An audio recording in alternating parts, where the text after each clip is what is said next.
2013년 4월 1일 웨쿠티 시간입니다. 오늘은 마가복음 11장 1절에서 11절까지의 말씀을 같이 나누겠습니다. 우리가 함께 듣는 찬양은 행복한 낙이라는 찬양입니다. 되고 싶어요.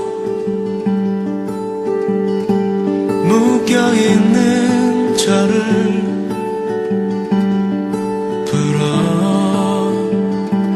풀어주세요. 세상의 욕심에 죄에 나 자신을 묶여있는 저를 풀어주세요.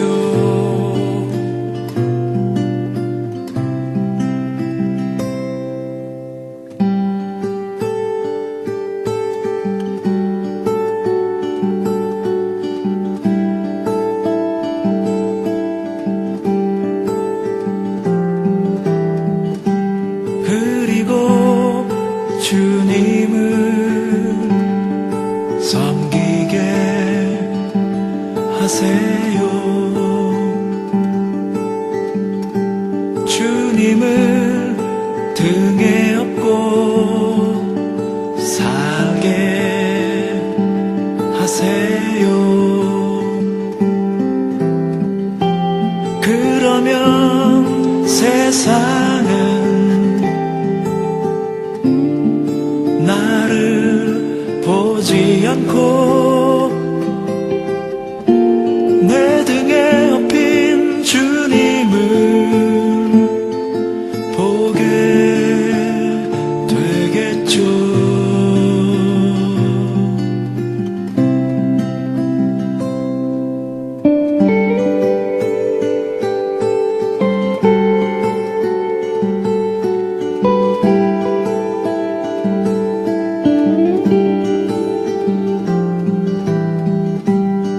주님, 저는 그 행복한 낙이 되고 싶어요.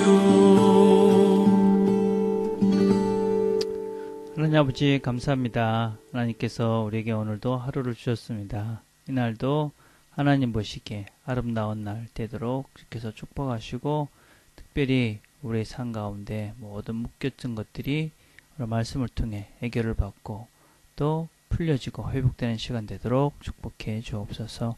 예수님의 이름으로 기도드립니다. 아멘. 함께 나눌 말씀은 마가복음 11장 1절에서 11절까지의 말씀입니다. 제가 봉독하겠습니다. 그들이 예루살렘에 가까이 와서 감난산 벳밖에와 베다니에 이르렀을 때에 예수께서 제자 중 둘을 보내시며 이르시되 너희는 맞은편 마을로 가라. 그리로 들어가면 곧 아직 아무도 타보지 않은 나귀 새끼가 메어 있을 것을 보리니 풀어 끌고 오라. 만일 누가 너희에게 왜 이렇게 하느냐 묻거든 주께서 쓰시겠다 하라. 그리하면 즉시 이리로 보내리라 하시니 제자들이 가서 본즉 나귀 새끼가 문 앞에 거리에 메어 있는지라. 그것을 푸니 거기 서 있는 사람 중 어떤 이들이 이르되 나귀 새끼를 풀어 무엇 하려느냐 하매 제자들이 예수께서 이르신 대로 말하매 이에 허락하는지라. 나귀 새끼를 예수께로 끌고 와서 자기들의 겉옷을 그 위에 얹어 놓음에 예수께서 타시니 많은 사람들은 자기들의 겉옷을 또 다른 이들은 들에서 벤 나무가지를 길에 퍼며 앞에서 가고 뒤에서 따르는 자들이 소리 지르며 호산나 찬송하리로다 주의 이름으로 오시는 이여 찬송하리로다 오는 우리 조상 다윗의 나라여 가장 높은 곳에서 호산나 하더라. 예수께서 예루살렘에 이르러 성전에 들어가사 모든 것을 둘러보시고 때가 이미 저물매 12 제자를 데리시고 베다니에 나가시니라. 아멘. 오늘은 우리가 잘 아는 주님께서 예루살렘 성전에 입성하시는 그런 장면을 우리에게 소개하고 있는 내용입니다. 오늘 주님께서 예루살렘에 와서 예루살렘에 입성하기 전에 어린 나귀를 타고 입성하십니다. 한 번도 성경에서는 타보지 않은 그런 어린 나귀 새끼를 주님께서 타고 들어가셨다. 그렇게 이야기를 하고 있습니다. 그리고 그 나귀 새끼를 탈 때에 타고 예루살렘에 들어갈 때에 많은 사람들이 자기 겉옷을 거기다가 던져놓고, 그리고 들에서 벤 나무가지를 필에 펴서 호산나 찬송하리로다 주의 이름으로 오시는 이여. 호산나라는 것은 우리를 구원해 주십시오, 그런 의미입니다. 그래서 호산나 찬송합니다. 그래서 주님의 이름으로 오시는 이여, 그건 다 우리의 메시아, 우리의 구원자이십니다 라는 고백입니다. 그리고 찬송합니다, 우리 조상 다윗의 나라요. 그러니까 메시아를 기다리고 이제 메시아가 왔으니까 이제 높은 곳에서 호산나 우리를 구원해 주십시오, 그런 찬양을 부르며 노래를 부르며 이 예루살렘에 주님께서 입성을 하십니다. 그래서 수많은 사람들이 이 주님의 예루살렘에 입성하시는 것들을 환영하고 기대하며 주님을 찬양했습니다. 우리는 이 본문을 통해서 두 가지를 생각을 해보려 합니다. 첫째는 이렇게 호산나 찬송하리로다 우리를 구원해 주십시오 그렇게 노래하던 이 사람들이 이제 얼마 되지 않으면 다시 주님을 향해서, 일주일도 되지 않아서 주님을 향해서 십자가에 못 박으라 라고 소리지르는 그 사람들이 되어져 버립니다. 우리가 상상할 수 없는 이들의 변심, 변절, 이렇게 얘기할 수 있습니다. 왜 그럴 수 있을까? 이렇게 호산나 높은 곳에서 오신 이여 우리를 구원해 주십시오 그렇게 주님을 찬송하던 자들이 어떻게 이 사람을 십자가에 못 박으라고 소리 지르는 그런 사람으로 변질될 수 있을까? 우리가 여러 가지 생각해 볼 수 있겠지만 가장 큰 이유는 이들이 기대하던 메시아와 이들이 지금 구원해 달라고 이야기하는 그 구원자로서의 예수님의 기대와 실제로 하나님의 뜻과는 너무나 다르다.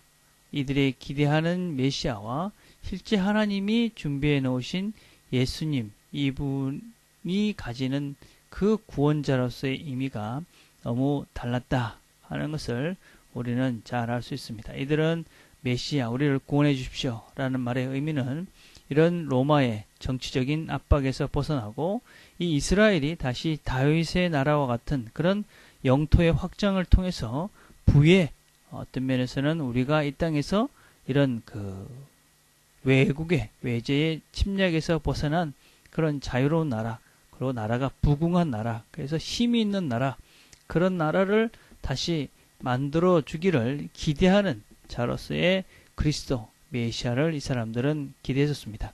근데 그분이 그렇게 힘없이 사람들에게 잡혀서 매를 맞고 또 그리고 너무나 힘이 없어 보이는 그 모습에 사람들은 이 사람이 아니다 라고 생각했을 것이고, 그리고 그들은 그를 십자가에 못 박으라고, 더 큰 배신감으로 예수를 십자가에 못 박으라고 그렇게 소리를 지른 것이 아닌가 하는 생각을 해볼 수가 있습니다. 예수님을 바로 알지 못했고 구원의 참된 의미를 알지 못했기 때문에 그렇습니다. 우리도 지금 우리가 아주 심각하게 조심해야 될 것이 무엇이냐면 예수 믿는 것을 이 땅에서의 번영, 부자가 되는 길로 오해하고 착각하고 예수를 믿는 것입니다. 예수를 믿는 것은 죄에서의 자유, 진리된 길을 걷는 것, 그래서 바른 삶을 사는 것, 그리고 우리가 바른 진리의 길을 걸어감으로 영원한 생명을 누리는 것, 참된 기쁨을 누리는 것이 예수를 믿는 목적이 돼야지, 우리가 예수를 믿는다고 해서 이 땅에서 부유하고 잘 먹고 잘 살고, 만약에 그런 식의 예수를 믿는다면 이 사람들은 곧 예수를 배신하고 십자가에 못 박을 가능성이 많은 사람들이다 하는 것을 우리가 기억했으면 좋겠습니다. 그래서 예수는 결코 우리의 기대하는 세상이 생각하는 그런 메시아와는 다른 우리의 죄와 또 우리의 정말 인간으로서 겪을 수 없는 그런 해결할 수 없는 죄 문제를 해결해서 오신 분이다 하는 것을 우리가 잘 명심해야만 합니다. 그래서 번영의 신학, 이것에 우리가 물들지 않도록 조심해야 하는 것이죠. 또 하나 우리가 생각해 볼 수 있는 것은 이 예수님께서 나귀를 타고 입성하셨다 하는 것입니다. 그 당시에 왕들은 전부 다 이 말을 타고, 그리고 그 어떤 면에서는 개선 장군과 같은 자세로 예루살렘에 입성을 했습니다.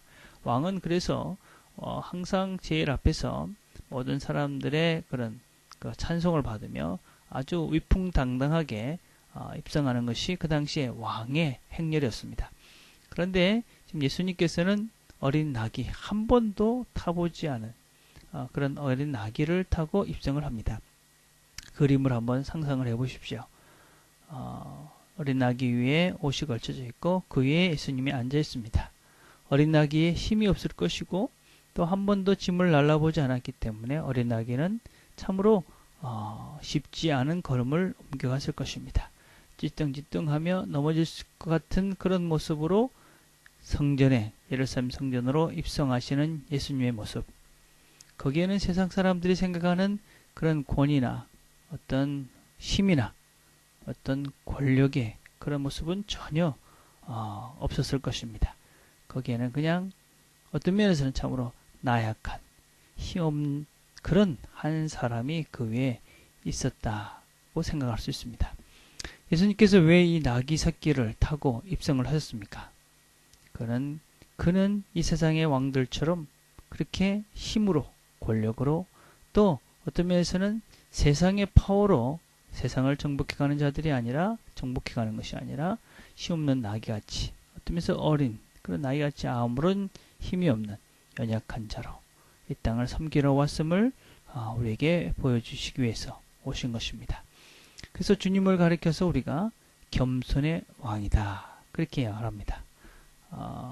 왕이 어린 나귀를 타고 찌뚱찌뚱 예루살렘 성전 안으로 들어옵니다. 겸손과 왕은 어울리지 않는 단어같이 보입니다.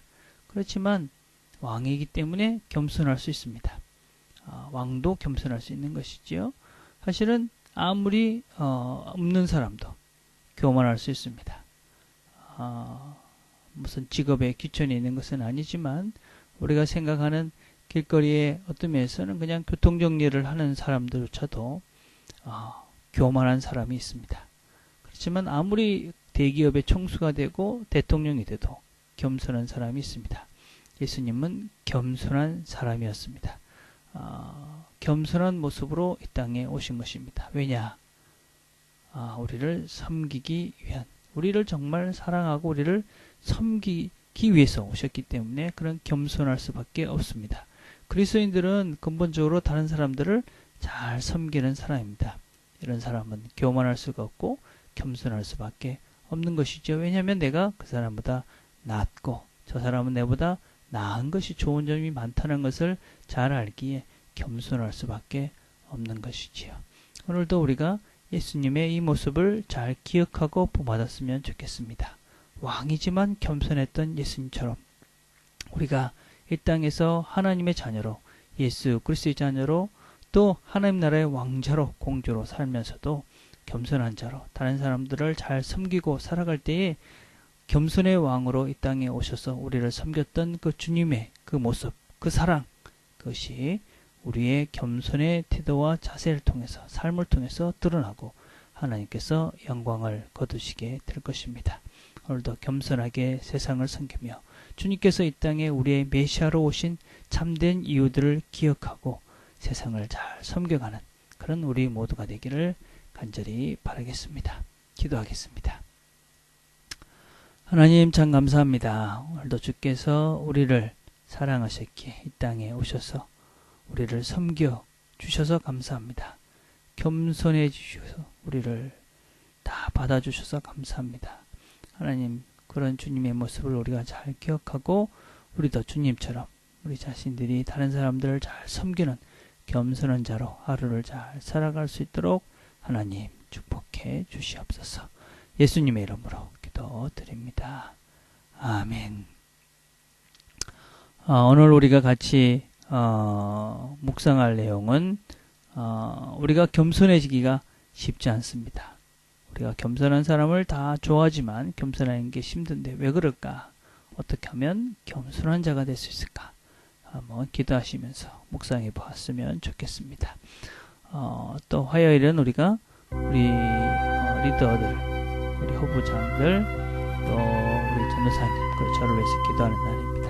여러분들이 여러분 리더들을 생각하시면서 기도해 주시고, 또 여러분의 후보 멤버들을 위해서 또 새롭게 시작하는 하루입니다. 이 4월달 새롭게 시작하는 하루, 이 한 달 잘 살아갈 수 있도록 서로를 위해서 기도하는 시간 되었으면 좋겠습니다. 같이 기도하겠습니다.